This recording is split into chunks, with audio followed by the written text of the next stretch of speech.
Welcome to Shadows and Crimes podcast. Hello. Today, we're not just recounting a crime, we're stepping into a chilling chapter from April 2011 in Summerfield, Florida, the unthinkable murder of 15-year-old Seth Jackson. It's a deeply disturbing case. We'll meticulously unravel the threads that led to this tragedy, examine the brutal reality of the events, and try to understand the haunting aftermath, all through the lens of available transcripts and reports. Yeah, using those primary sources really gives us a raw look. This isn't just a story. It's a deep dive into the darkness that can consume young lives. And what makes this case so deeply disturbing, I think, is the intricate web of relationships, the teenage drama, really. Right. And the escalating animosity that just culminated in such extreme violence. We'll be tracing the roles of each person involved. From Seth's ex-girlfriend, Amber Wright, to the others who played a part in this horrific act. It's a stark reminder of how quickly teenage conflict can spiral into unimaginable tragedy. So let's begin at the beginning. Seth Jackson, just 15, living in Bellevue, Florida. He met a brutal end in April 2011. And just a month before, his relationship with another 15-year-old, Amber Wright, had ended. It was a pretty turbulent 3 months, it sounds like, marked by suspicion of cheating.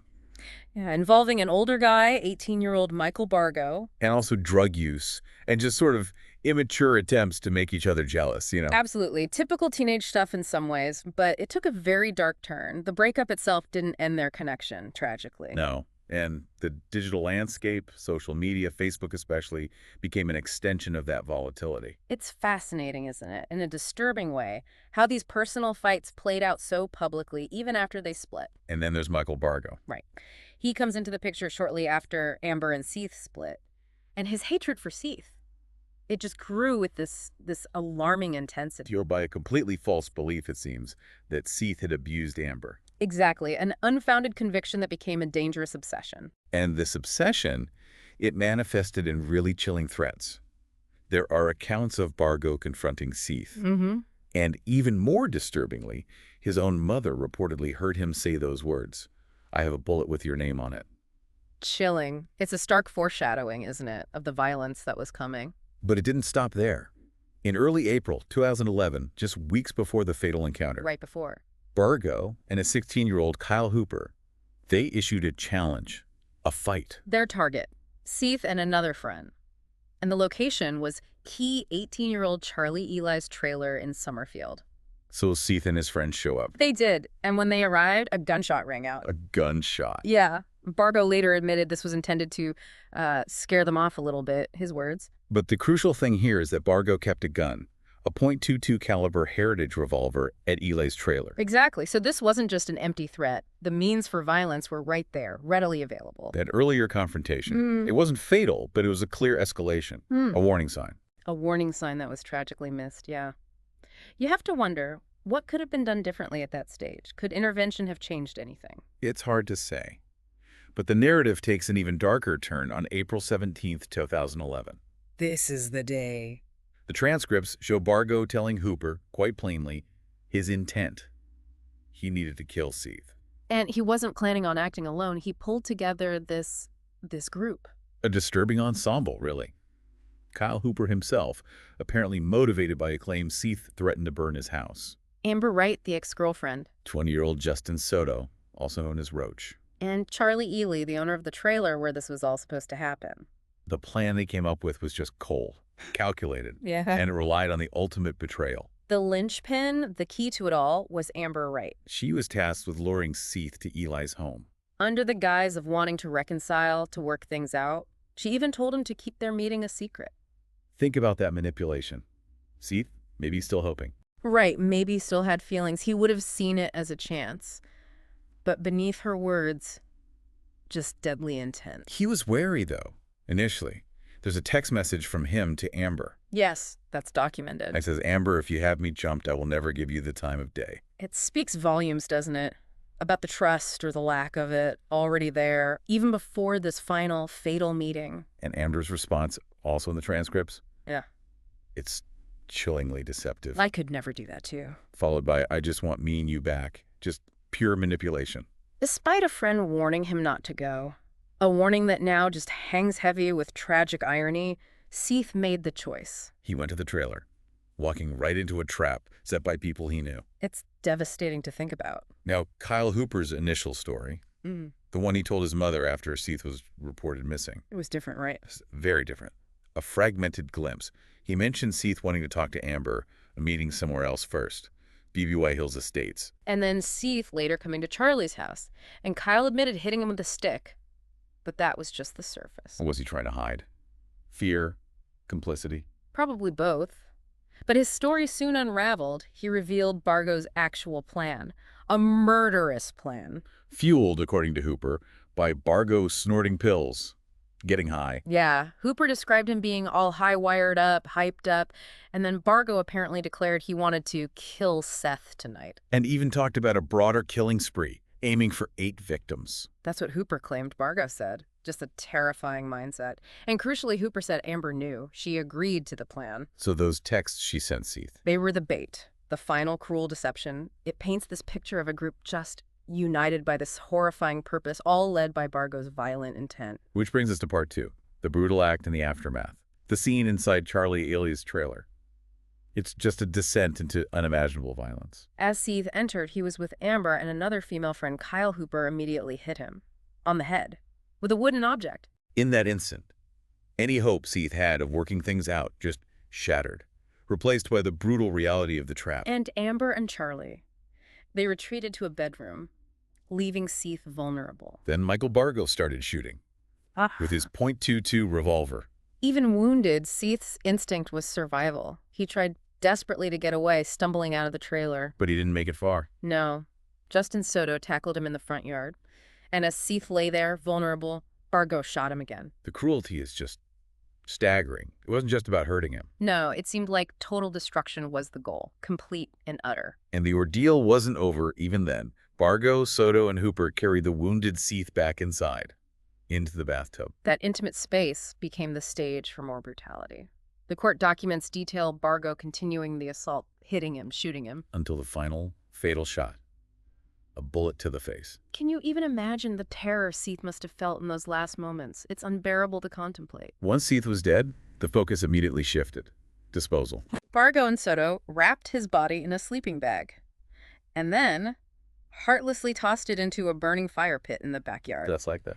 And Kyle Hooper was tasked with watching the fire all night until the early hours, while Bargo and Wright apparently just went to bed. The lack of empathy.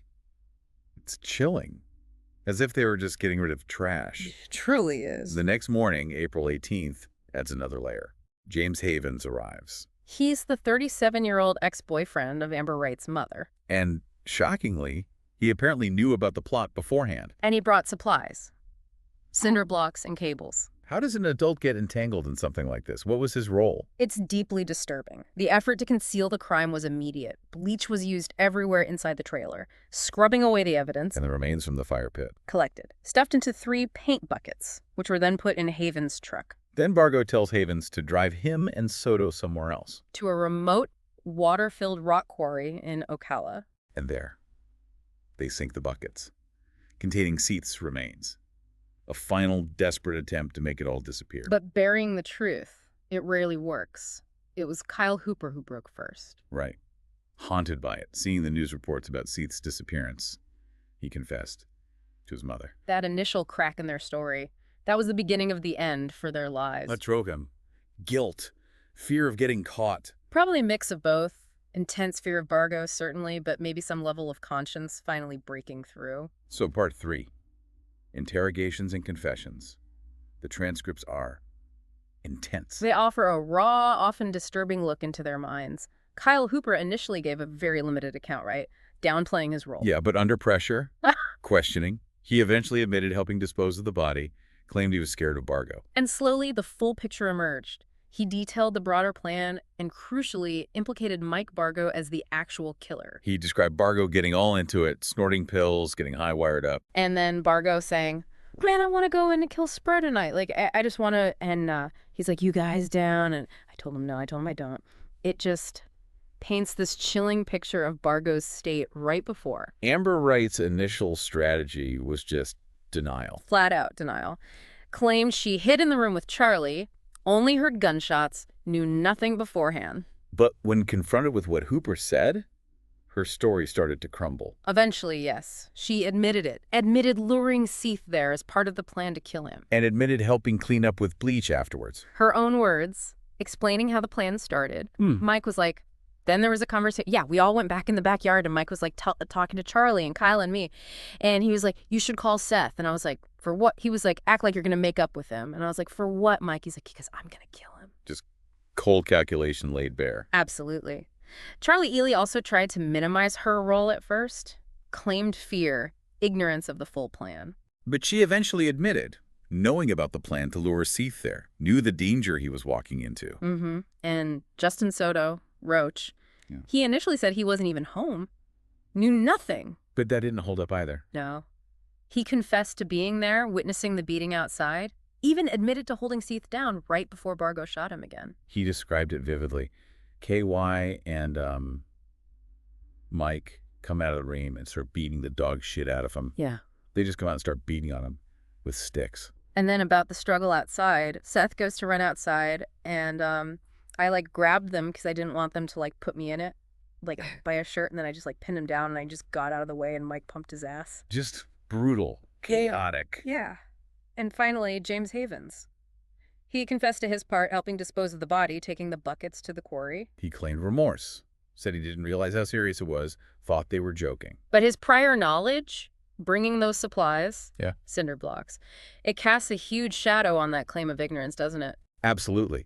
Each confession just added another piece to this horrifying puzzle, revealing the truth of Seth's final hours. Which leads us to part 4, justice and reflection.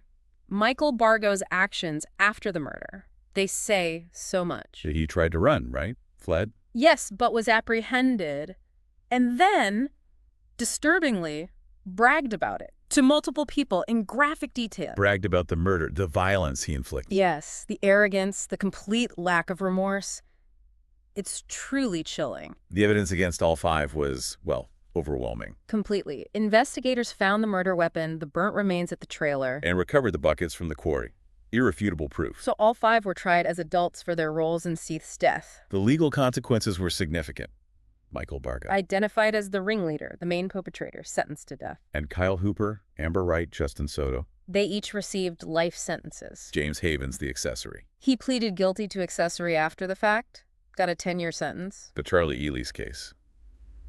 That took a different path. It did. Her initial conviction was overturned in 2020. Ineffective legal counsel was the reason. And she was eventually released. Yes, after pleading guilty to a lesser charge and having served her time already, an outcome that, understandably, caused a lot of pain and anger for Seth's family.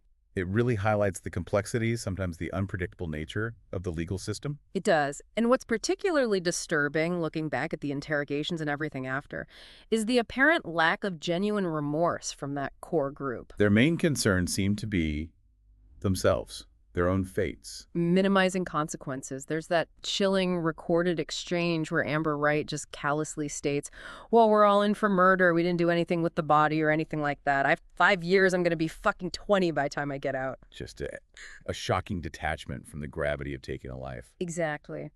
Years later, in an interview, Amber Wright denied being a monster, but admitted making bad mistakes and participating in the worst thing that ever happened in her life. But Seth's parents, their grief, their anger, it endures. His mother, Sonia Jackson. She stated very clearly, she's not sorry. She's sorry she got caught. That's the only thing she's sorry for. And his father, Scott, just grappling with the horrific details of pain no parent should ever face. No. And those text messages between Amber and Seth right before, they remain this haunting reminder of her manipulation. Those reassurances, saying she wanted to reconcile, knowing the trap that was waiting, is just a disturbing picture of betrayal, cold-heartedness. The murder of Seth Jackson really stands as this grim, unforgettable example of teenage violence, the insidious power of manipulation, and the devastating, irreversible consequences of unchecked hatred. The meticulous planning, the sheer brutality, the callous cover-up, it all points to this profound absence of empathy. This deep dive, it compels us to confront the darkness that can reside even in the young. What does this case tell us about the vulnerabilities of teenagers, the potential for peer influence to lead to unimaginable horrors? And consider the long shadow this tragedy casts. What are the societal factors, that might contribute to such extreme violence among young people? How do online interactions, the desire for revenge, how do they amplify these conflicts? These are uncomfortable questions, aren't they? Questions this case forces us all to confront. Visit Shadows and Crimes channel for more true crime stories. Indeed. This case serves as a stark reminder of the fragility of life and the critical importance of recognizing and addressing the warning signs when conflict escalates. Thank you for joining us in the Shadows and Crimes podcast. If you found this episode thought-provoking, please share and subscribe. See you soon.